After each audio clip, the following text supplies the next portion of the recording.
করছেন সেজন্য শুকরিয়া আদায় করে আলহামদুলিল্লাহ।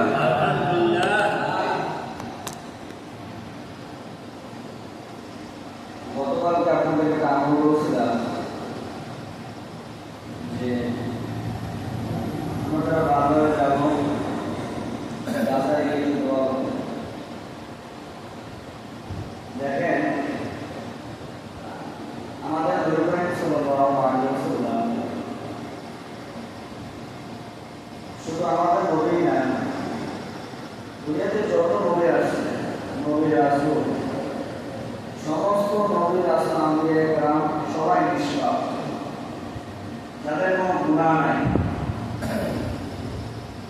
তারপর আমাদের নবী করিম সাল্লাল্লাহু আলাইহি ওয়াসাল্লাম প্রতিদিন 100 বার আস্তাগফিরুল্লাহ আস্তাগফিরুল্লাহ আস্তাগফিরুল্লাহ এই দোয়াটা বলতেন 100 বার।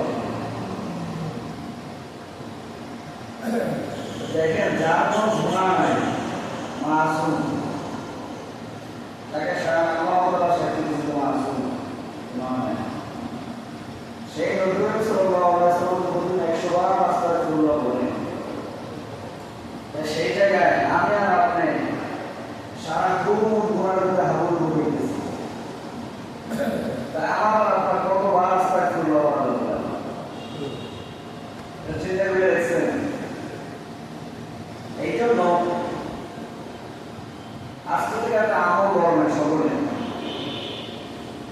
যখনই সুযোগ পান বেশি বেশি আস্তাগফিরুল্লাহ বলবেন।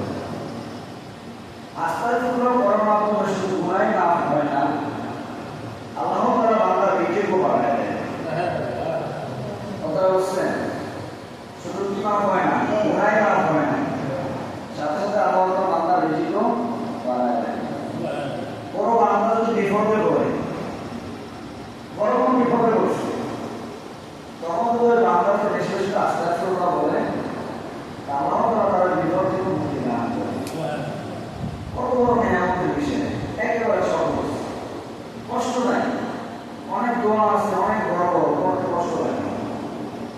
আস্তাগফিরুল্লাহ আস্তাগফিরুল্লাহ কষ্ট আছে, সবাই পারে। যারা সম্পূর্ণ পারেন না তারা এতটুকু করবেন আস্তাগফিরুল্লাহ। আর যারা সম্পূর্ণ পারেন আস্তাগফিরুল্লাহ লা ইলাহা ইল্লা হুয়াল হাইয়ুল কাইয়্যুম, এইগুলো যারা পারেন এগুলো করবেন। কথা বলছেন? কিন্তু যারা এখনই না করেন, একবার কম হইল প্রতিদিন সবাই 100 আস্তাগফিরুল্লাহ বলবেন। 100 এটা আজকে থেকে আমরা নিয়ত করতে পারি নাকি? ইনশাআল্লাহ ইনশাআল্লাহ। এটা কষ্ট নাই। আমল যত আছে এর মধ্যে কোনো গণনা করিনি, যা করবেন নিজে। কথা বলছেন? যা করেন কি নিজে। এই পৃথিবীতে যা কিছু কষ্ট করেন, আজকে আপনি চোখ বোঝেন, কালকে সব পাকাপাকি হয়ে যাবে, নিয়ে যাবে মারামারি করে। একমাত্র আমল যেটা আমরা সঙ্গে নেই, এটা ইনশাআল্লাহ এই আমল আজকে